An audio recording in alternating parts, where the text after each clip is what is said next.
En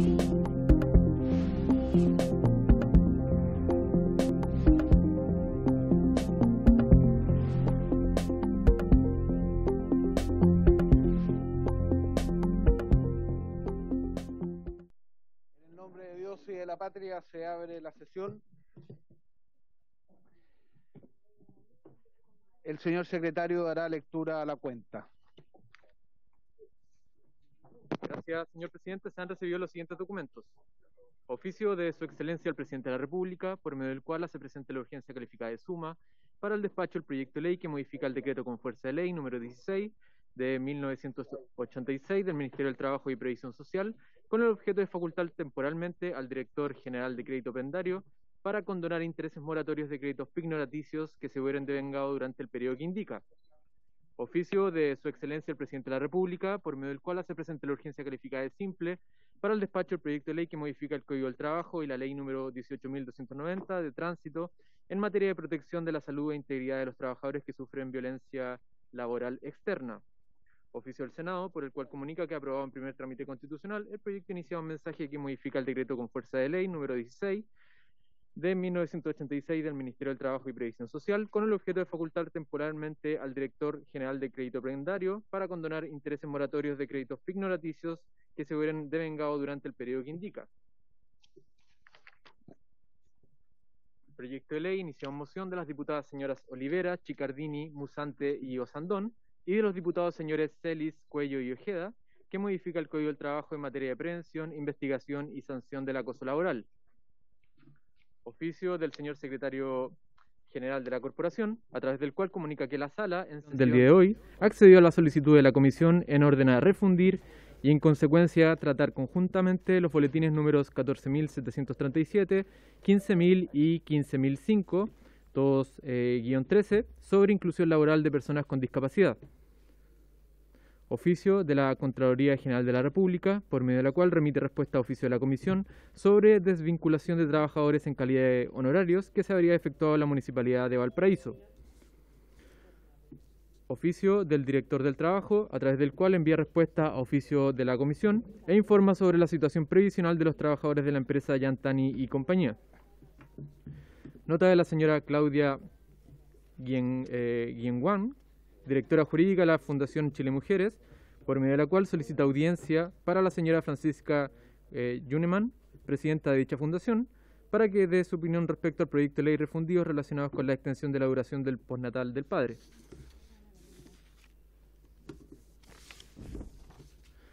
Nota del señor Luis Núñez, vocero nacional de la Coordinadora de Conductores del Transporte Público de Chile, a través de la cual solicita ser recibidos en audiencia para dar a conocer y explicar las circunstancias en detalle sus problemas y así buscar los mecanismos para ir en ayuda de este importante sector que moviliza a la totalidad de la fuerza laboral de nuestro país. Nota del señor Juan Catalán, presidente del Sindicato de Maquinistas y Afines de F. Valparaíso, mediante la cual solicita audiencia con la Comisión para dar a conocer algunas problemáticas que se viven al interior de F. Matriz y sus filiales. Nota del señor Armando Medina, presidente de la agrupación de ex trabajadores de ENACAR, a través de la cual solicita que se modifique la ley que otorga una pensión universal para que aquellos que reciben pensiones especiales, pero que no alcanzan a sumar el monto mínimo señalado en la PGU, sean considerados en dicha ley. Y por último, señor presidente, una nota del señor Juan Enrique Naveas, presidente del sindicato número 1 de ECAP, por medio de la cual solicita audiencia con la Comisión para entregar y presentar una serie de antecedentes e irregularidades ocurridas en la obra del puente de Chacao. Eso es toda la cuenta, señor presidente. Muchas gracias, señor secretario. Se ofrece la palabra sobre la cuenta.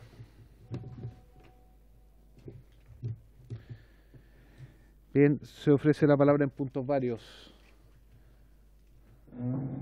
Diputado Lavés. Muchas gracias, presidente. A la ministra y a todos los que están ahí. Solamente a raíz por su intermedio, señor presidente, a raíz de un informe entregado por el INE sobre que ha aumentado la cifra en un 20% el trabajo informal. Me gustaría saber si podemos oficiar como Comisión de Trabajo tanto al Ministerio de Economía como también al Ministerio del Trabajo, para que nos puedan explicar o a lo menos entregar información cómo se está dando eso, tanto a nivel regional como a nivel nacional, ojalá separado por regiones, presidente, para ir teniendo una radiografía un poquito más acotada.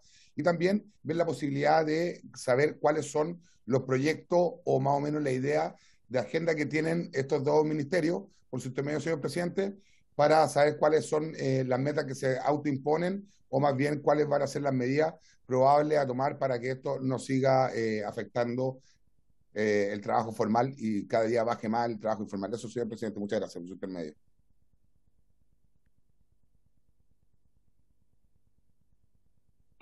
Ok. Oficiamos de acuerdo a lo señalado por el diputado Lave. Se ofrece la palabra en puntos varios. Acá, presidente. ¿Quién está? Diputado Giordano, adelante.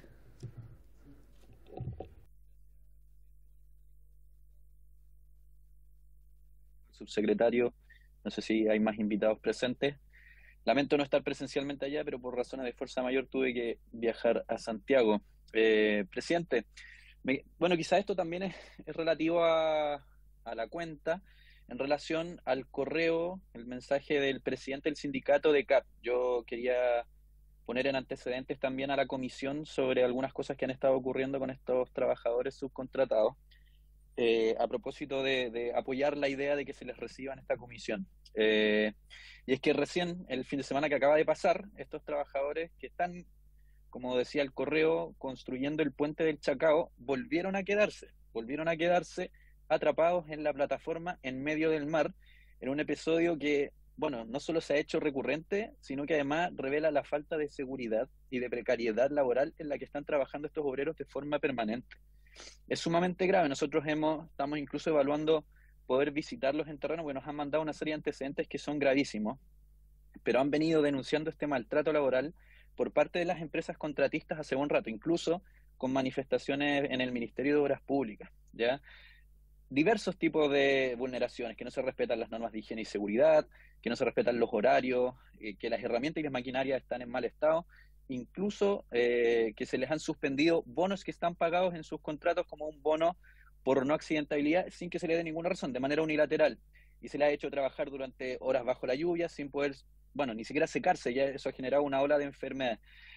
Por lo mismo, es que entiendo que estos trabajadores están solicitando la audiencia ante esta comisión y dado que el Ministerio de Obras Públicas es el mandante principal, me gustaría solicitarle, presidente, por su intermedio, que junto con apurar la presencia de estos trabajadores, invitemos también al Ministerio para que pueda producirse o al menos quizás iniciarse, ¿no?, un diálogo que pueda poner término a esta situación que, como ya mencionaba, lleva bastante tiempo y hay que recordar, ¿no?, presidente, que esta es una mega obra que implica una inversión superior a los 800 millones de dólares, ¿ya? Y que lleva apenas un cuarto de su avance en ya más de 4 años de construcción. Así que creo que estas condiciones no pueden seguir ni amparándose ni mucho menos financiándose por parte del Estado. Eso, presidente, muchas gracias.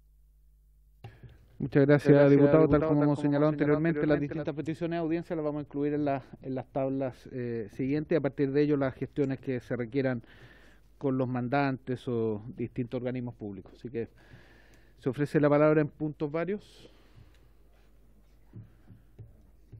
Muy bien. Entramos a la orden del día. Le damos la bienvenida a la ministra y al subsecretario junto con su equipo asesores. Hoy día en la orden del día, como primer punto, tenemos el estudio del proyecto de ley iniciado un mensaje que modifica el decreto con fuerza de ley número 16 de 1986 del Ministerio de Trabajo y Previsión Social, con el objeto de facultar temporalmente al director o directora general de crédito prendario para condonar intereses moratorios de créditos pignoracticios que se hubieran devengado durante el periodo que indica. Ahí la ministra nos puede partir explicando el concepto pignoraticio y después el proyecto de ley en su conjunto. Así que boletín 14.947-05, calificado con urgencia de suma. Señora ministra, adelante, tiene la palabra para que nos pueda explicar el proyecto. Muchas gracias, presidente. Por su intermedio, en primer lugar, saludar a las diputadas y los diputados presentes y agradecerles también, junto con el subsecretario Bocardo, la posibilidad de poder venir a exponer este proyecto de ley, que es de una institución, como se denomina legalmente, denominada la Dirección General de Crédito Prendario, alias DICREP, pero que en realidad se conoce como la Tía Rica, claro. Y que tiene una historia. Ustedes saben por qué se llama la Tía Rica, ¿no? ¿Ah? está muy ligada a la historia de la DICREP y que el articulado proyecto de ley, presidente, por su intermedio, es bastante breve, pero me gustaría contar un poco del rol de la DICREP y que tiene que ver con su denominación coloquial como la tía rica, porque la DICREP surge, no sé si puede avanzar Salvador, por favor, como una institución que lo que busca, hace más de 100 años atrás, hacer frente a la usura que vivían las personas ante el endeudamiento informal, ¿ya? Y surge como una institución y está al alero del Ministerio del Trabajo y Previsión Social precisamente porque cumple un rol de seguridad social y que lo que hace es permitirle a las personas que están fuera del sistema financiero acceder a un crédito a bajas tasas, ¿ya? ¿Qué es lo que ocurría? Que a principios del siglo, cuando se crea la DICREP, las personas por distintas razones asociadas muchas veces al pudor, a no aparecer endeudándose en esta institución del Estado, cuando lograban conseguir estos recursos decían que habían conseguido la plata de una tía rica, claro. Y esto tiene toda una historia. Sí. Y saben que se abrió para el Día del Patrimonio, que fue hace poco, el 28 de mayo, y una funcionaria de la DICREP se caracteriza como la tía rica, pues ella es la que te recibe y todo. Pero además, perdónenme el dato, presidente, pero es que creo que es muy importante compartirlo. La DICREP, en su edificio institucional, no se nota desde afuera, porque es un edificio muy antiguo, pero adentro uno observa y está lleno de mosaicos de vidrio que reflejan la historia de la tía rica y los fines sociales, pero en el principal está puesto una figura de la Iglesia Católica que en este momento se me fue, ¿cuál de todos los? San Francisco, ¿cierto?, que tienen sus brazos a la tía rica, porque el crédito pignoraticio o prendario tiene origen en la obra de San Francisco de Asís, que empeñaban los trabajadores agrícolas sus herramientas cuando necesitaban recursos. Entonces tiene todo un trasfondo social atrás. ¿Qué ocurrió? Bien interesante. Entonces, los antecedentes del proyecto es un poco lo que les comentaba, el origen de la tía rica, el rol social que cumple y que hoy día sigue cumpliendo además con una tasa de interés bastante baja en relación a las tasas de mercado. Y lo que hacen las personas es recurrir a empeñar ciertos y determinados bienes cuando se ven en una situación de necesidad, ¿ya? Lo hacen principalmente mujeres y lo hacen además muchas personas mayores. Y estas personas además son personas que pertenecen a los 3 primeros quintiles socioeconómicos, o sea, personas que están o fuera del sistema financiero o que no tienen, o que pudiendo estar en el sistema financiero, en definitiva optan por este otro mecanismo porque efectivamente, como señalaba, la tasa es mucho más baja que la de mercado. ¿Qué es lo que ocurre? Que la tía rica se gestó entonces como una institución que buscaba detener la usura que había sin regulación, y en 1912 el diputado Francisco Neugana es el que crea esta moción. Avancemos, ahí vienen de los Montes de Piedad, que era de San Francisco, claro. ¿Qué es lo que ocurre? Que la tía rica ha generado, ¿cierto? Su fin no es endeudar a las personas, sino que su fin es constituirse en un apoyo social para las personas ante determinadas contingencias, y por eso se encuentra al alero de este ministerio. ¿Qué es lo que ocurrió? Que además la tía rica, como tiene una experiencia en materia de créditos prendarios, así como también en materia de eventuales remates, porque no es cuando las personas empeñan sus bienes, lo que ocurre a veces es que no las pueden rescatar, en el caso un porcentaje muy menor. Estas especies se llevan a un remate en el cual lo que se hace en primer lugar es pagar el capital y en segundo lugar los intereses y los gastos de cobranza asociados, y se devuelve el saldo a sus acreedores. Como tenía esta experiencia, la ley con el tiempo le dio otras facultades, y para poner en común con la comisión, contarles que desde hace varios años ya cumple un importante rol la tía rica en materia de remates de bienes decomisados de la ley 20.000, ¿ya? Y eso ha llevado también a esta institución a la necesidad de modernizarse. Y lo digo porque hace mucho tiempo ya los remates que se realizan desde la tía rica se hacen por internet, ¿ya? Lo cual ha generado además otros efectos, porque antes los remates presenciales, la verdad es que quienes asistían como posibles rematantes eran principalmente personas dedicadas al ámbito de la joyería, y hoy día cualquier particular eventualmente podría hacerlo, ¿ya? La DICREP, como señalé entonces, tiene 102 años de historia. Se pueden empeñar básicamente dos tipos de especies muebles. En primer lugar, joyería, que en más del 95% de los casos ocurre así, y otros muebles como por ejemplo objetos tecnológicos, televisores, algún instrumento musical y otro tipo de especies. Avancemos. En el proceso lo que hace la persona es acercarse,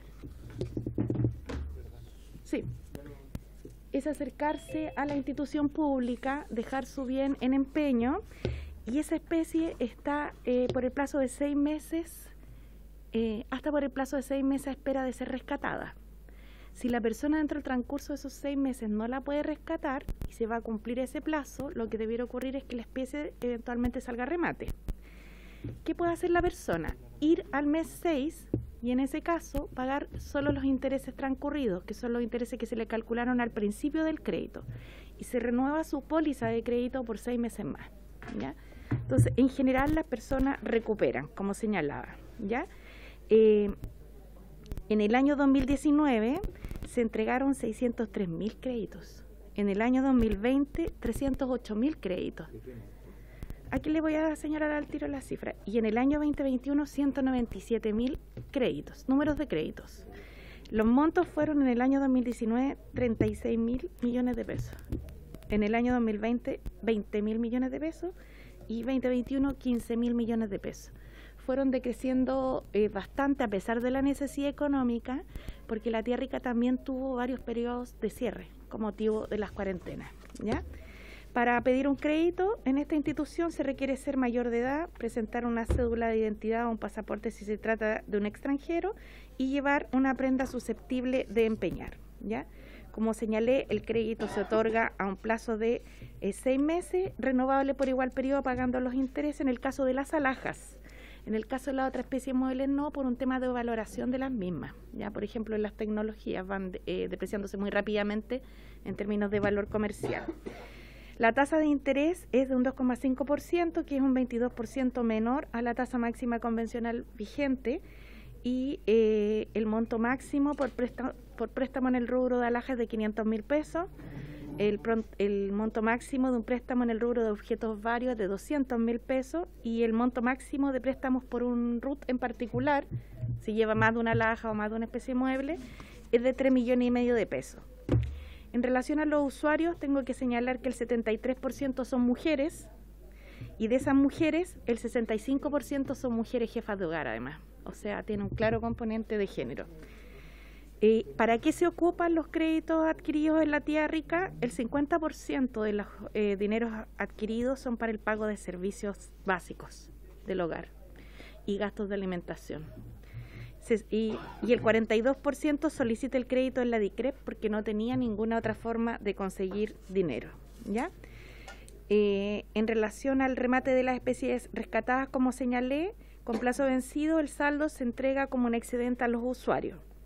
Y además se realizan los remates fiscales y judiciales, en particular de la ley 20.000, sobre bienes fiscales, vehículos inmobiliarios, bienes incautados por la justicia y otros bienes relativos a convenios municipales. El proyecto de ley lo que hace es contemplar una posibilidad para que el director de la DICREP pueda condonar intereses moratorios. ¿Qué es lo que ocurre? Que la Tía Rica, que también vivió, al igual que todo Chile, el proceso de cuarentena, estuvo con los remates suspendidos durante ese periodo.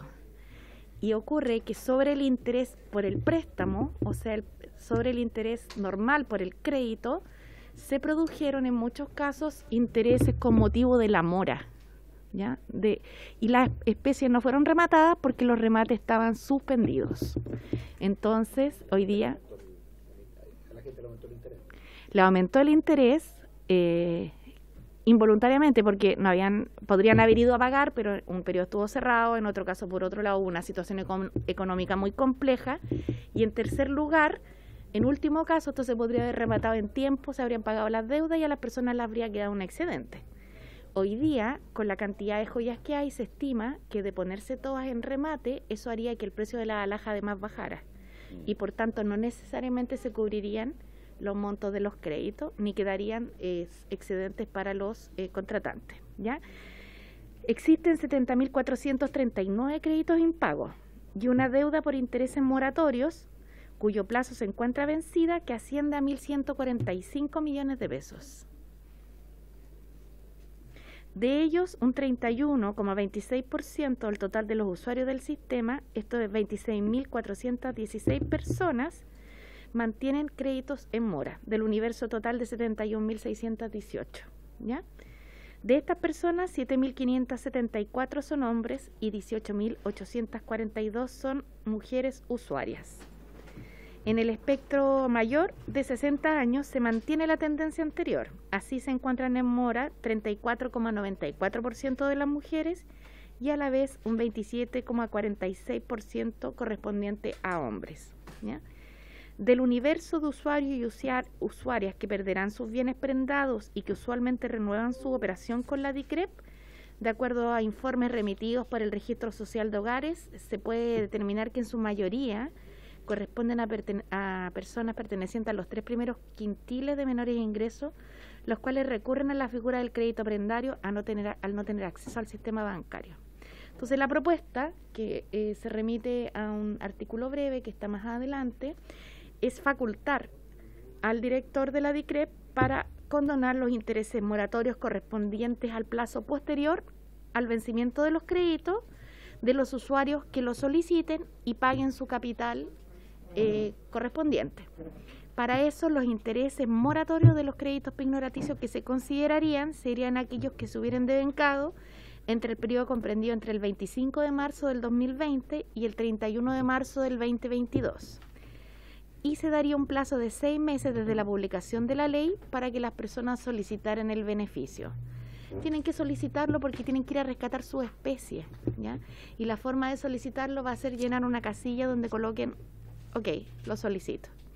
Esa es la propuesta que traemos al Parlamento. Nos parece que la DICREP cumple un rol social importante, que por cierto ninguna sociedad, las personas sobre todo mayores y las mujeres, ni nadie debiera vivir con deuda, pero ha sido parte de lo que ha ocurrido para poder enfrentar determinadas contingencias, y el rol principal de esta institución está en poder dar apoyo social, no en quedarse con las especies y rematarlas, ni menos hacer lucro con ellas. Así que por eso el informe financiero contempla también estos 1.145 millones de pesos como parte de un costo fiscal que estaba en una cuenta por cobrar, digamos, por parte del fisco. Muchas gracias. Presidente, perdone. Muchas gracias a la ministra.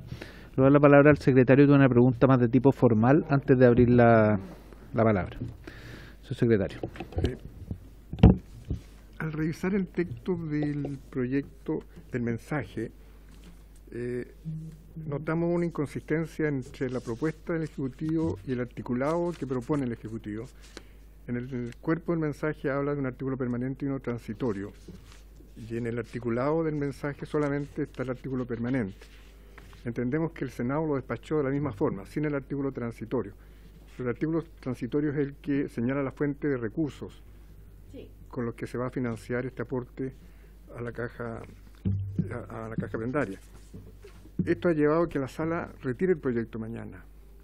En realidad, ¿por qué no lo alcanza en la Comisión de Hacienda? ¿Qué tiene que ver con eso? Tiene que ver con eso, porque la Comisión de Hacienda también tiene una objeción respecto del traspaso. Creo que ahí hay también un problema presupuestario. ¿Ya? Y ese era el inconveniente o la inconsistencia que notaba la Secretaría, y no sabíamos si el Ejecutivo iba a reponer ese artículo transitorio aquí en el segundo trámite o si iba a despachar de la misma forma que lo despachó el Senado. Ministra. Sí, se le ha solicitado por la observación que hace el secretario, muy pertinente, una aclaración por parte de la Dirección de Presupuesto, que tiene que hacerla llegar. Ahora, lo sustantivo, el proyecto de ley contempla los contenidos que señalé. Hay una explicación técnica que nos ha dado la DIPRES al respecto, pero que tiene que dar la institución pertinente y competente a las comisiones de la Cámara que correspondan, y entiendo que eso se entregaría a la Comisión de Hacienda. Por eso se suspendió la vista hoy y quedamos nosotros comprometidos con la Comisión Trabajo. Sin perjuicio de lo anterior, es muy atingente su observación. En todo caso, el proyecto no estaría entrado a la mañana. No, porque falta que lo vea la Comisión de Hacienda. Se pensó que se podía sesionar en la mañana paralelamente con la sala y emitir el informe. Eso podría ser. En primer lugar, el proyecto siempre estuvo en tabla para verse primero acá, porque además es un proyecto de la seguridad social.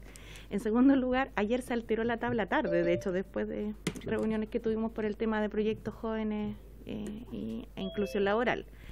Y en tercer lugar, una vez que se incluyó, luego se levantó esta observación que se está obviando con la IPRES, pero además se planteó que debía seguir la misma lógica y que nosotros también impulsamos desde el Ministerio del Trabajo que así se viera, primero en trabajo, porque son materias que tienen que ver con esta cartera, ¿verdad? Y con la seguridad social. Y por tanto se retiró de la tabla mañana, pero la SECPRES estaba viendo, Pedro, si se iban a ver en paralelo en Hacienda y luego en sala o no, y no.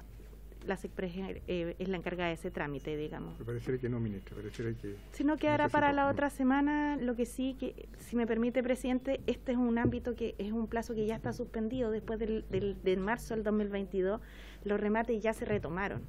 Entonces, en este fondo esto se corre una semana, va a seguir siendo el mismo periodo y las personas van a seguir contando igualmente con los 6 meses para recuperar su especie. No era la idea, pero a veces las cosas se dan así, de esa forma. Gracias, presidente. Muy bien, muchas gracias, diputado Sandón. Gracias, presidente. Por su intermedio, preguntarle a la ministra si va a existir una difusión o si se tiene la información, cómo se van a enterar las personas luego de promulgar esta ley para que puedan hacer este papeleo y esta postulación. Gracias. ¿Hay más varios? Perdón, ¿hay más preguntas, comentarios? Diputado Becker y después diputado Urán. Muchas gracias, presidente. Saludar a la ministra por su intermedio. La verdad es que la Caja de Crédito Prendario, cuando hicimos algunos acuerdos municipales, resultó ser una buena labor a propósito de los remates. Segundo mi opinión, hay que regularizar bien este tema con el propósito de no se transforme en entregar y entregar, porque al final la gente va a optar, pero ahora teniendo en cuenta que han pasado 2 años o 3 años complicados, yo creo que es bueno hacer un esfuerzo para que las personas recuperen sus joyas, que muchas veces tienen que ver con un patrimonio familiar importante que no es bueno que se pierda. Y por otro lado, la sugerencia, a propósito también de haber participado en remates presenciales, yo no sé cómo será en el nivel de joya, pero a nivel automotriz, que me correspondió participar antes de ser alcalde en la empresa privada. Hay mafias de compra de vehículos usados, por ejemplo, en que nosotros estábamos participando y de repente nos ponían una pistola por la espalda y nos decían: ustedes ya no ponen más aquí, se acabó las posturas de ustedes, porque si no salen fríos. Y había que retirarse simplemente, pues no había ninguna otra acción. Entonces, puede ser bueno que se haga con un buen sistema a través de online, con un buen sistema online. Puede ser muy positivo hacer ese tipo de remate, de manera que no exista esa acción de delincuentes que al final remataban más barato, a propósito de que los que queríamos poner un poco más plata por algún bien estábamos eliminados del sistema si no queríamos salir con algún otro problema. Gracias, presidente. Gracias, diputado Urán. Es solo una consulta para la ministra. Entendiendo el fin social de este proyecto, que me parece que es muy importante y pertinente, hemos tomado conocimiento que también la DICREP es uno de los pocos servicios, si no el único, que se autofinancia con su operación. Entonces, toda esta condonación de intereses y de deuda implica algún desmedro en el funcionamiento de la institución. ¿Eso cómo está previsto? Muy bien, gracias. ¿Alguna otra palabra? Diputado Ulloa. Presidente, sí, saludar por su intermedio a la ministra, subsecretario. Una consulta técnica. El interés que se pide la condonación mediante este proyecto de ley es el moratorio, no significa que sea el de la operación de crédito, ¿cierto? Porque la operación de crédito nos decía, ministra, que es un 2,5. El moratorio no lo sé cuál será, pero bueno, no, yo creo que no viene al caso. Claro, yo creo que debería ser más bajo, si tiene una finalidad social, podría ser más bajo. Pero es ese el que se condona. Y la gente, una vez resuelto este proyecto, me imagino aprobado, debe pagar el capital el capital con el interés de la operación. Lo Ok. que debía en un principio, en el fondo. Lo que debía en un principio, claro, el capital más el interés de la operación, y se le está condonando el interés moratorio después de haber cumplido la fecha de pago. Sí. Ese es solamente Ese es el moratorio. el moratorio. Claro. Muy bien. Gracias. ¿Alguna otra presidente. pregunta?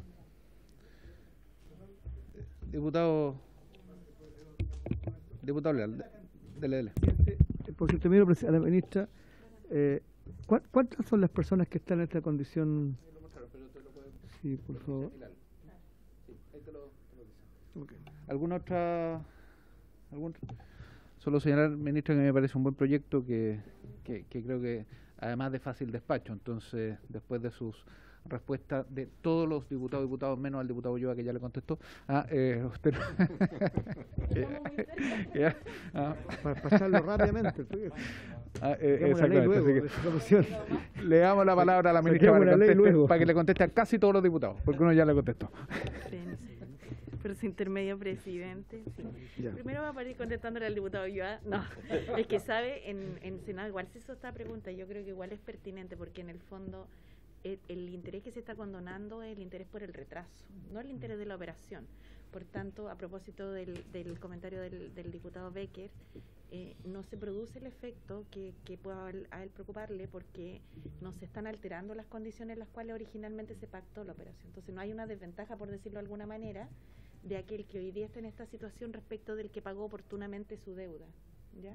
En segundo lugar, respecto de la consulta de la diputada Santón, este proyecto va a ir acompañado de una campaña de difusión. Pero quiero contarle además, diputada, que cuando se presentó, todos los matinales estuvieron transmitiendo del proyecto. Es un proyecto muy ciudadano, pero va a tener una campaña de difusión, claro, a lo mejor no con publicidad, así como en grandes lugares, porque como que esas cosas son bien caras considerando lo que vale. Además, el proyecto, hay una desproporción en aquello, pero efectivamente, sobre todo en los mismos locales de la Tía Rica, es muy efectivo, ¿ya? ¿Por qué? Porque, y para responder la pregunta que se hizo a continuación, ¿cuántas personas hay? De estas hay 26.000 personas, 26.416 personas en esta situación, pero que tienen 70.000 operaciones. O sea, cada persona tiene más de una operación. Por eso difundir ahí mismo, no sé si me explico, es algo útil, ¿ya? En relación al financiamiento, yo creo que el subsecretario, de quien depende administrativamente la Tía Rica, y que además tiene los números más frescos, porque hoy día estuvimos preparándonos para el presupuesto del próximo año, podría comentar si le parece, presidente.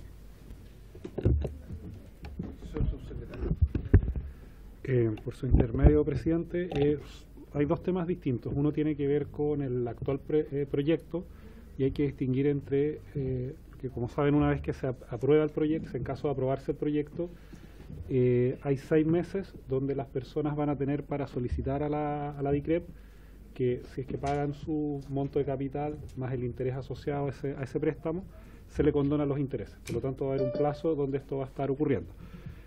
Como bien señalaba el diputado, la DICREP hasta el año 2019 es una institución que se ha autofinanciado históricamente y tiene dos mecanismos para, en el fondo, manejar el presupuesto que se tiene.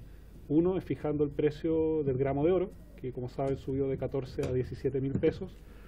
Y por otro lado, los montos que puede prestar. O sea, en este caso se estaban hablando de montos máximos de 500.000 pesos, pero en algunos otros casos esos montos se pueden reducir, y por lo tanto una forma de que la DICREP tiene para mantener su autofinanciamiento es, por una joya, prestar montos más pequeños. Esos son los dos mecanismos que se tienen. Obviamente, al reducir el precio del gramo de oro o bien reducir los montos, esto en el fondo perjudica a las personas que van con su joya, porque por lo general esa joya vale bastante más de lo que la DICREP les presta, ¿ya? Eso es bien importante señalar. Sin embargo, durante estos 2 últimos años, fruto de que, sobre todo en el 2020, muchas de las oficinas de la DICREP estuvieron cerradas, eso significó que no necesariamente se pudieran muchas veces atender a público. Entonces hubo una gran concentración de joyas, que son las que se han ido acumulando, que en parte por la crisis pandémica y en parte porque la propia DICREP no tuvo capacidad de atender a los usuarios. Eso significó que en muchos casos, los últimos 2 años, la DICREP haya tenido el 2020 y el 2021 que solicitar un monto a DIPRES, ¿ya? Nosotros actualmente estamos a partir de la regularización de los remates, a partir también, a propósito de otra pregunta que hacía el otro diputado, nosotros estamos, diputado Becker, fomentando la expansión de los remates online, justamente por dos razones. Uno, porque permite capacidades mucho más ilimitadas de expandir las capacidades de DICREP. Como saben, DICREP no solamente presta crédito precario a través de joyas, sino que también se encarga de mucho, tiene convenios con más de 150 municipios en Chile, y por lo tanto muchos de los remates, muchos de los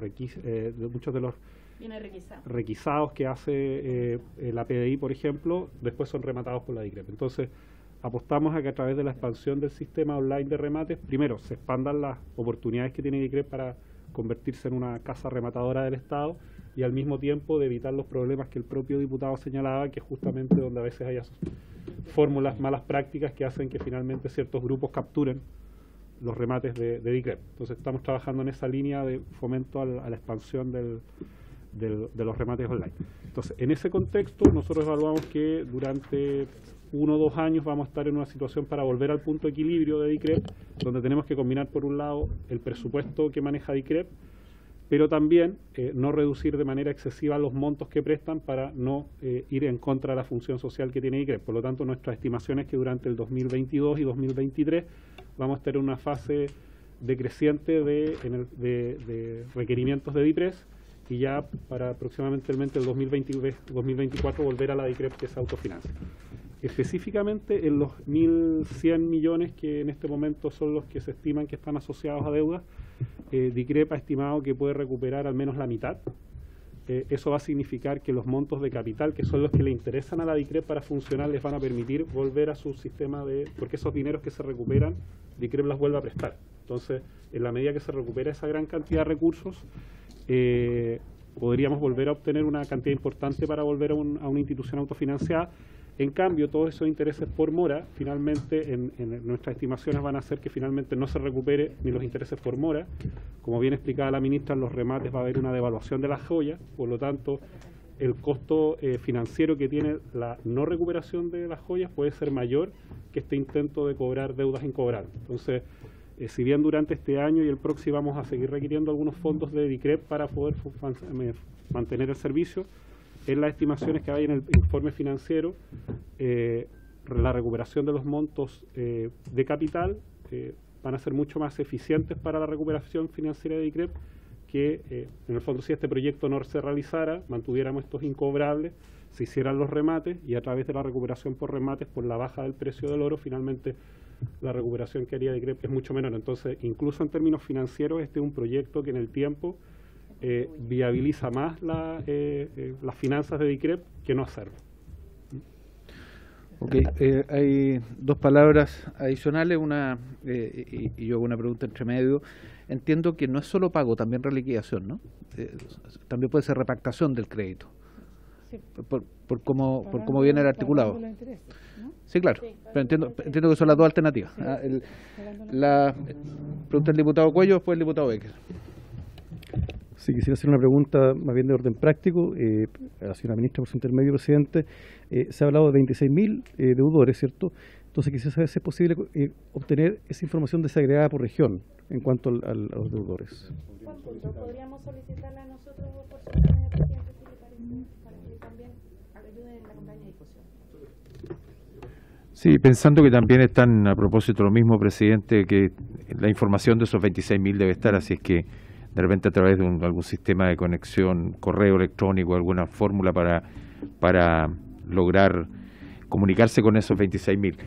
Pero yo iba muy brevemente, a propósito de lo mismo, el tema de los remates, que hoy día el convenio, escuché, está con 150 municipios, es decir, falta un poco más de 150, somos 345 municipios a nivel nacional. En mi opinión, debiera la Caja de Crédito Prendario poder hacer un sistema de remates que ojalá les permitiera rematar a todos los municipios, porque también dentro de los municipios se producen situaciones que a veces no son del todo transparentes. Entonces, quizás a través de la Caja, si hubiera un sistema que nos permita confiar en que las cosas se van a hacer en forma correcta, y en esta misma comisión pudiera salir una ley que los municipios deberán rematar a través de la Caja de Crédito Prendario, y evitar entonces esos remates que también a veces se producen a nivel local, que no son del todo transparentes o cuesta mucho transparentarlo porque a veces las mismas personas que rematan se ponen de acuerdo con un grupo de 5 o 10 personas para ir rematando por lotes una y otra cosa. Así que también ahí hay algo que hacer en relación a la transparencia y probidad en el manejo de eso, y creo que la caja podría ayudar, la tía Rica podría ayudarnos también en eso, digamos. Gracias, presidente. Muy bien, muchas gracias. ¿Alguna otra palabra en este proyecto? Ministra, subsecretario, para el cierre antes de votar. Sí, yo para precisar, sin duda no vamos a tener ninguna dificultad en poder informarle respecto del número de personas beneficiadas por este proyecto si se transforma en ley por región. Sin perjuicio de aquello, indicar o individualizar a esas personas me parece que no está en todas nuestras facultades, porque el número, efectivamente, claro. Y además podríamos hacerle además llegar a algún tipo de cartilla informativa que les permitiera también poder bajar eso, porque por ejemplo hay 21 oficinas de la DICREP en regiones, y eso también les permitiría poder informar, ¿cierto?, ciudadanamente en las propias regiones a dónde se tienen que dirigir las personas, que seguramente ellas ya lo saben, pero lo cierto es que de repente también todos tenemos que saberlo, ¿no? Y eso es evidente. Y señalar que es importante, digamos, este proyecto sin duda cumple un rol social que los funcionarios de la DICREP están bastante comprometidos con el tema de los remates online. Se han estado haciendo varios ejercicios, como se señalaba, que interesante además la idea del diputado Becker, que sin duda la podemos revisar para más adelante, me parece bastante interesante y muy conteste, presidente, con lo que la DICREP está tratando de hacer, que es modernizarse también hace bastante tiempo. Así que por su intermedio agradecer las preguntas y quedar también a disposición. Muy bien, pues muchas gracias a la ministra, al señor subsecretario. No habiendo más preguntas, sometemos a votación en general y particular en una sola votación este proyecto de ley. Señora Sicardini, ¿cómo vota usted? A favor, presidente. Señor Cuello. Apruebo. Señor Durán.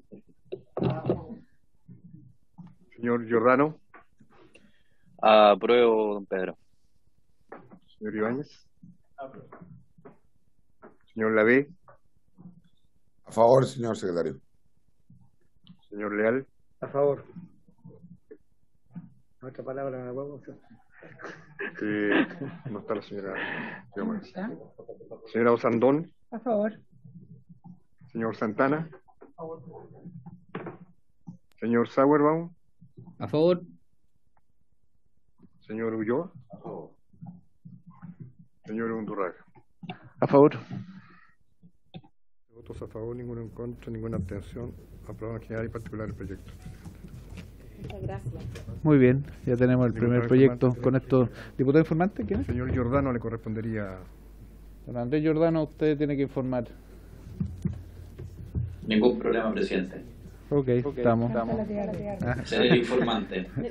El informante de la tía Rica. Sí. Además que toda la comisión aprueba, así que estoy muy feliz de ir a informar, no hay problema. Más a favor, compadre, que aprueba. Bueno, vamos al segundo punto de la orden del día, continuar con el estudio de los siguientes proyectos de ley refundido originados en moción. Conjunto de boletines que tienen que ver con permiso por natal del padre: 11262, 11567, 11596, 11791, 13271, todo guión 13. Dos boletines relacionados con el fuero del padre con motivo del nacimiento de un hijo: 12904, 14501, ambos guión 13. Dos boletines relacionados con la integración familiar y laboral: 11769, 11828, ambos guión 13. Cuatro boletines concernientes con el ejercicio del derecho a la sala cuna: 11251, 11252, 11265, 11999, todo guión 13 también.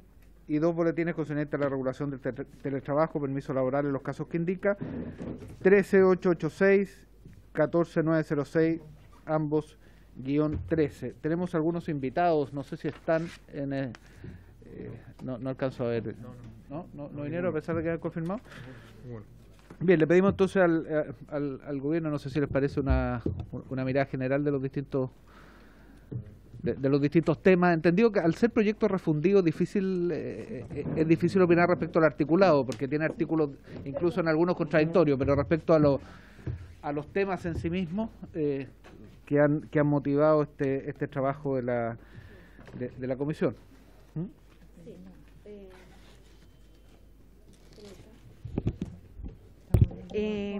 Por su intermedio, presidente, en una opinión general, señalar que sin duda el espíritu que promueven las mociones parlamentarias presentadas tiene que ver con una tarea muy pendiente que hay en nuestro país, que tiene que ver con la corresponsabilidad en las tareas de cuidado, en las tareas de crianza y también en las tareas, diríamos, de acompañamiento de los niños, niñas y adolescentes. Y qué duda cabe cuando dentro de nuestra propia legislación hoy día existen algunos beneficios o derechos, más bien dicho, laborales de carácter parental con un escaso nivel de uso.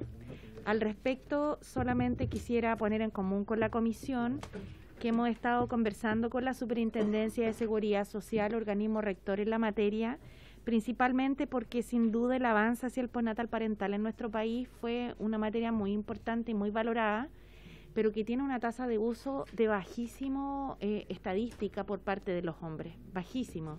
Entonces se emiten más de 100.000 subsidios por incapacidad laboral, más conocidos coloquialmente como licencias de carácter maternal, 120.000, 150.000, 180.000 en algunos años, y el uso por parte de los padres en realidad no pasa de 200 personas, 204, y se trata entonces de un abismo que hay entre la cantidad de mujeres que usan estos permisos y la cantidad de hombres que los usan. Estuvimos revisando además la normativa al respecto, porque muchas veces se ha señalado que estas materias dicen relación con que se toma esta decisión en el seno familiar, entre otras causas, con motivo de que los hombres acceden a un nivel de remuneración más alto que el de las mujeres y que por tanto el costo de quedar uno u otro con licencia médica no da lo mismo, pues las mujeres tenemos brecha salarial. Pero quisiera precisar que lo que establece la ley del postnatal parental, para poner como uno de los antecedentes que es importante tener a la vista al tenor de las discusiones, es que cada trabajador se reemplaza en el salario de sí mismo. Es decir, si es un padre que no usa el permiso parental de postnatal, su salario se reemplaza por el del mismo y por tanto solo va a recibir menos si es que está excedido del tope imponible, cosa que lejos es más factible en el caso de los hombres que de las mujeres, pero que no da cuenta de la realidad de la gran mayoría de los trabajadores de Chile, que están menos de 1 millón de pesos y el tope es de más de 2 millones. Por tanto, en el caso del postnatal, la diferencia en el uso entre más de 100.000 subsidios por incapacidad laboral maternal y contra los 200 que usan los hombres, en realidad tiene bastantes otras causas, digamos, entre las cuales, por cierto, las culturales y aquellas incluso que abordan algunas de estas mociones relativas a fuero, podrían encontrarse como aquellas que podrían darle ser factores determinantes en su escaso uso. Pero sin duda tampoco son las únicas, las culturales son muy fuertes. Señalar asimismo que cuando se modifica el Código del Trabajo en materia de protección a la maternidad y pasa asimismo a denominarse de protección a la maternidad, a la paternidad y a la familia, se hacen extensivos además 2 permisos que hay, que son los derechos del alimentante, que también coloquialmente muchas veces se les ha denominado el derecho al amamantamiento, pero en realidad es el derecho para alimentar a los hijos, que también pueden ser ejercidos parentalmente.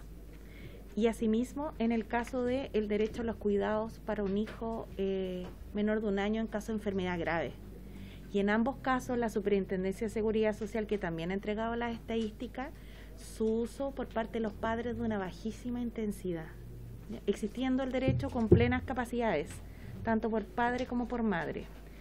Y finalmente, señalar que la ley SANA, que es la ley que genera este permiso de cuidado para hijos con enfermedades graves, que extiende con derecho a salario un permiso que originalmente en el Código del Trabajo está situado en orden a los 15 días sin nivel de remuneraciones, pero que aquí se crea un permiso especial con una cotización de la Seguridad Social que paga el empleador y que se distribuye con fines de reparto solidario y que administra una entidad pública que es la Suceso y que además es sustentable en el tiempo, ha dado cuenta de un beneficio que se entrega como una innovación de la seguridad social a partir del año 2017, diría yo, porque es uno de los pocos beneficios que se han establecido no en beneficio directo del trabajador o la trabajadora, sino que de su grupo familiar.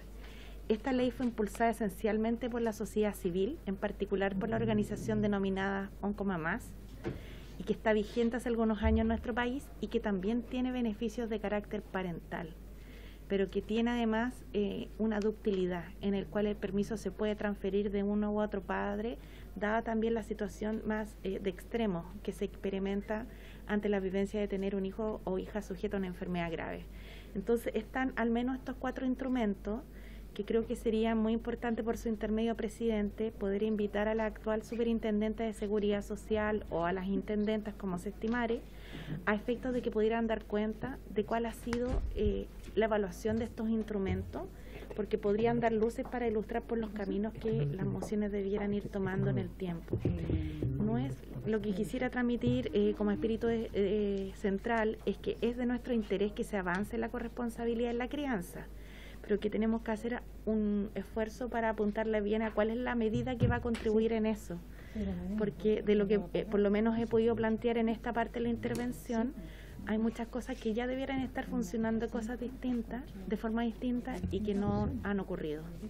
Gracias, presidente. Muchas gracias a la ministra. Subsecretario, ¿quiere complementar? Adelante.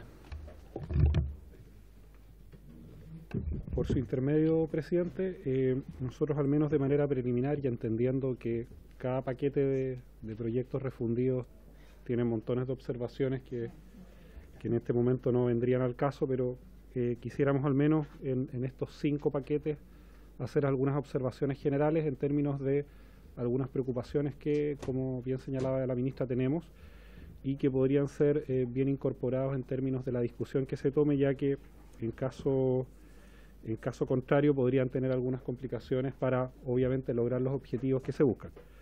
Entonces, en el primer paquete de boletines que está asociado a la extensión de la duración del permiso postnatal del padre, que hay 1, 2, 3, 4, 5 boletines, al menos nosotros a nivel general vemos que, bueno, todos buscan ampliar el plazo de 5 días del padre trabajador o progenitor. Sin embargo, ninguno aborda de manera clara el costo de los permisos. Por la redacción sería de cargo del empleador.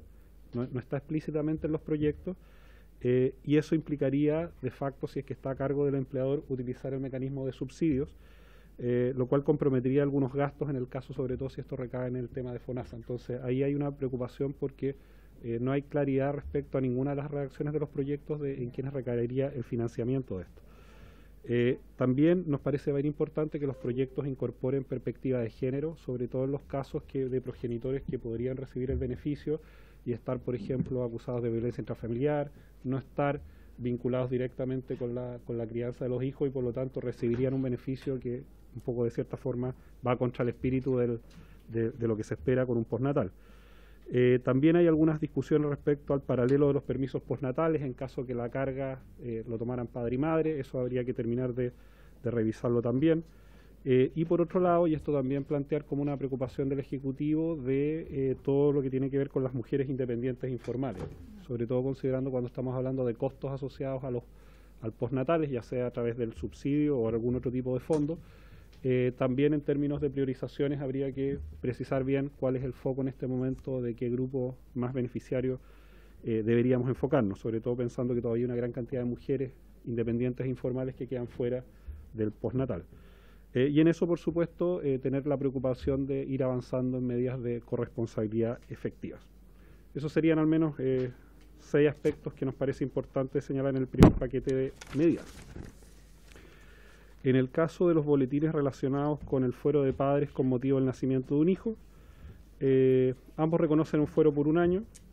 Indirectamente también tienen costos laborales, no a cargo de un fondo, pero eventualmente si una persona tiene un fuero indirectamente podría generar un incentivo en varias direcciones respecto a la contratación o no en este caso de los varones. Contrariamente al anterior, es más económico, no formal. Es otro tipo de costo, no es un costo a un fondo ni estatal ni tampoco de empleador, sino que es más bien... porque hay que recordar que a diferencia del postnatal, que está orientado en el fondo al cuidado de los hijos e hijas, en el caso de los fueros es un mecanismo de protección al empleo. Entonces hay que diferenciarlos en términos de los objetivos que tienen como política pública. Este proyecto efectivamente apunta a mantener la fuente laboral y al mismo tiempo también nos parece importante incorporar la perspectiva de género en estos proyectos, debido a que eventuales beneficiarios podrían no necesariamente estar dedicados al cuidado o ser gestantes, y por lo tanto ahí hay que instalar algunas precauciones. Efectivamente aquí en estos proyectos hay perspectiva de género, particularmente en el boletín 14.501-13, que es el que quizás aborda de manera más completa los aspectos señalados aquí en la minuta. En tercer lugar, tenemos los boletines relacionados con la integración familiar y laboral, que es un proyecto que por un lado busca que los padres tengan la posibilidad de llevar sus hijos a los lugares de trabajo, y por otro, que las empresas sobre 100 trabajadores deban contemplar una actividad anual para que los padres o madres puedan dar a conocerles el trabajo a los hijos. En particular, en el primer punto de este proyecto, que es presentado por el mismo diputado, tenemos algunas preocupaciones que no consideren el interés superior del niño, sobre todo pensando que en algunas faenas no estaría protegido el hijo o la hija, y particularmente la preocupación de que los lugares de trabajo se transformen en una guardería, y por lo tanto eso implicaría adaptar todos los sistemas de seguridad laboral a esto, sin contar con los temas educacionales, de cuidados, etcétera. Por lo tanto, vemos con bastante preocupación este proyecto porque iría contra el interés superior del niño o de la niña. Bueno, específicamente en los boletines relacionados al ejercicio del derecho a sala cuna, como se planteó en la sesión pasada y como lo ha señalado también la ministra en la Comisión de Trabajo y Previsión Social del Senado, como Ejecutivo, una vez que se tramite la reforma tributaria, tenemos comprometido una indicación sustitutiva al proyecto de sala cuna, y al menos como Ejecutivo hemos planteado que la estrategia de trabajo sea a través del Senado en este pack de medidas de derecho a sala cuna universal. Y finalmente, en la regulación del teletrabajo y los permisos laborales, aquí simplemente señalar que, tal como señaló la ministra, aquí no voy a ahondar más, habría que tener la precaución de invitar a las superintendencias respectivas para ver todo el funcionamiento específico de los permisos. La Dirección del Trabajo. Así es. Y la superintendencia. Eso, y una corrección, diputado Becker, son 175 los municipios con los que tenemos convenio, no 150, para que quede en acta. Solo para hacer un resumen respecto a las cosas formales, en el primer conjunto tiene costo, ninguno de los otros tiene costo desde el punto de vista de la formalidad. Sí, no, desde el punto de vista de la formalidad, de costo fiscal en el fondo, para efecto de las facultades nuestras. ¿Ah? Sí, súper bueno. Ok. Súper bueno. Es que ese solo está en el 1, diputado Sandón. El subsidio de FONASA solo está en el 1. Exactamente. Lo otro te genera incentivos, efectos económicos, pero no costos. Diputado Becker. Sí. Gracias, presidente. La verdad es que, estando de acuerdo con la mayoría de las medidas que he escuchado de parte del subsecretario, me parece que hay que tener ojo con la carga que se le puede dar a las empresas con los, comillas, amarres de fueros o tiempos fuera del tema del trabajo, digamos. Yo creo que hay que buscar un justo equilibrio de manera de no ocasionar daño a la empresa, que es la que nos genera el trabajo a la gente, que necesitamos, ojalá, de muchas empresas que generen mucho trabajo, y ojalá que muchos emprendedores hagan también el esfuerzo por llevar adelante iniciativas que generen empleo, y como sabemos, la gran mayoría de los empleos están por parte de las pequeñas y medianas empresas, y en ese sentido a veces consta de 2 o 3 trabajadores que, si le sacamos uno, es un porcentaje alto de los propios trabajadores de esa pequeña microempresa. Entonces hay que buscar el justo equilibrio. Me parece bien que los hombres colaboremos con la crianza. Yo creo que en general ahora los hombres se están involucrando bastante más, esa es mi opinión, al menos yo lo hice con con parte de mis 5 hijos, pero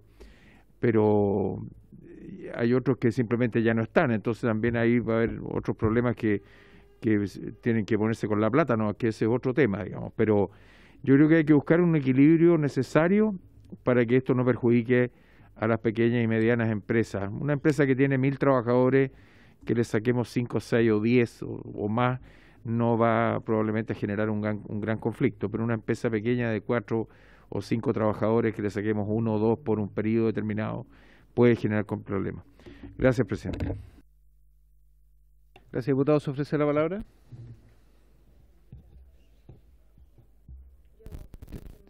Vaya nomás. Vaya nomás, ministra. Muchas gracias por... Vaya, vaya nomás, ministra. Muchas gracias. Ya lo estoy resolviendo de fondo para no tener que salir más corriendo, pero perdón, estamos en esto. Así es la vida. Gracias, presidente. Hasta luego. Ministra, muchas gracias. Gracias. Bien, se ofrece la palabra. Diputada Yomán. Presidente, agradecer obviamente la exposición de la ministra y también del subsecretario. Yo respecto al proyecto de ley de los boletines de los proyectos de teletrabajo o permiso laboral, que entiendo que entonces la idea sería como invitar en este caso a la Suceso para que nos pueda exponer su posición.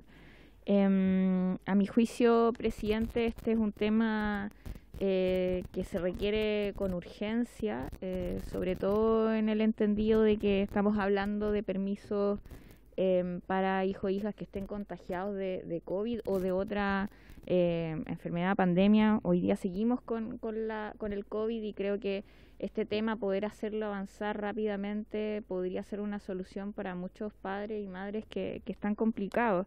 En ese sentido, también desde la bancada Julieta Kirgut hemos estado trabajando en una indicación que nos permitiría también poder hacernos cargo de la situación en la que quedan las salas cunas cuando entran a cuarentenas obligatorias porque existe contactos estrechos y contagios, ¿cierto? Entonces, en ese sentido, también tener una medida que permita responder son temas que nos parecen que son urgentes y necesarios que también exista respuesta. Así que, presidente, yo primero quería poner ese tema sobre la mesa, comentarle simplemente esto con antelación. En su momento vamos a presentar obviamente la indicación cuando sea el momento oportuno y también que lo podamos terminar de acordar en la bancada misma, pero quería también hacérselo conocer al subsecretario, porque en realidad esto ha sido a requerimiento de algunas madres, sobre todo, y trabajadores que están preocupados y también me gustaría, a propósito de esto, que no sé si está en su conocimiento o fueron parte de la decisión tomada, pero también nos deja preocupación el hecho de que se adelanten las vacaciones y la situación de cuidados de algunos de esos niños y niñas por parte de los padres y madres va a ser un tema también que vamos a tener que resolver. Entonces, a lo mejor no sé si están todas las respuestas sobre la mesa, presidente, pero quiero plantear los problemas que nos han hecho llegar y que me parece importante que estemos pensando en soluciones. Muy bien, ¿se ofrece la palabra? Bien, inicialmente teníamos contemplado que íbamos a votar en general estos proyectos, pero nos han pedido que invitemos a la superintendencia. Parece razonable, esperando una semana más, no atrasar el proceso completo. El proceso que hemos conversado varios de nosotros es el siguiente: votar en general, no hoy día, pero esperar en la próxima reunión, invitar a la superintendencia, invitar también a esta organización de, ¿cómo se llama? La que nos pidió en la cuenta ser invitada, Chile Mujeres, que nos pidió ser invitada también para hablar de los proyectos. Después de ello, votarlo en general, todos y cada uno de ellos, y ponernos un plazo para resolverlo por la vía de indicaciones. Como son proyectos refundidos, la manera de resolverlo y dar la gradualidad que señala el diputado Becker, juntar uno y otro porque tienen distintas miradas, son a través de indicaciones. Estas indicaciones van a tener distintos plazos. Aquellos que no tienen gasto, darnos un plazo de un mes, y aquellos que sí tienen gasto, como vamos a necesitar el patrocinio del Ejecutivo, y el Ejecutivo está concentrado en reforma de pensiones, y la reforma de pensiones el presidente dijo que la iba a entregar en agosto, le hemos dicho hasta el 15 de septiembre. Dando ese plazo en los que sí tienen gasto, que entiendo que es el paquete número 1, el que tiene que ver con permiso por Natal, en el resto no tienen gasto. ¿Les parece como forma de trabajo, no? Invitar la próxima semana entonces a la Suceso y a las distintas organizaciones que hoy día no vinieron, y además a Chile Mujeres, que nos pidió ser invitada. Muy bien, ¿alguna otra palabra, señor secretario? Si me permite, presidente, necesita, la señora Gabriel Llomas ha presentado un reemplazo por la diputada Maite Orsini fuera de plazo, o sea, una vez iniciada la sesión. Necesitamos la autorización de la comisión para poder dar lugar a ese reemplazo. ¿Qué le parece, presidente? Todos han votado a favor. Muy bien, por unanimidad. Y señora Llomas, ¿le agrego su voto al proyecto anterior? Muy bien. Diputado Giordano. Gracias, presidente. No, muy cortito, porque este es un debate que va a dar para largo, pero que es un debate muy interesante. Yo le había mencionado a don Pedro por WhatsApp si podíamos incorporar a una organización de madres trabajadoras que se llama Maternidad, Vida y Mujer, y quería también que quedara en el acta para que puedan ser convocadas a la audiencia en la que vamos a estar tratando estos proyectos, por favor, presidente. Ok, todos los invitados que lleguen de aquí al jueves, solicitudes de invitados, los invitamos para la próxima semana. Recuerda que la próxima semana tenemos un proyecto que tiene urgencia, entonces vamos a darle vamos. Tienes toda la razón, la próxima semana es distrital, pero todos los invitados que lleguen al jueves subsiguiente, la verdad que lo incorporamos en la invitación. Recordemos que la próxima semana tenemos un proyecto la próxima sesión, tenemos un proyecto que tiene alguna urgencia, entonces vamos a mirar primero ese proyecto, después nos abocamos a estos 5 grupos de proyectos. ¿Estamos? Sin más que tratar, se levanta la sesión.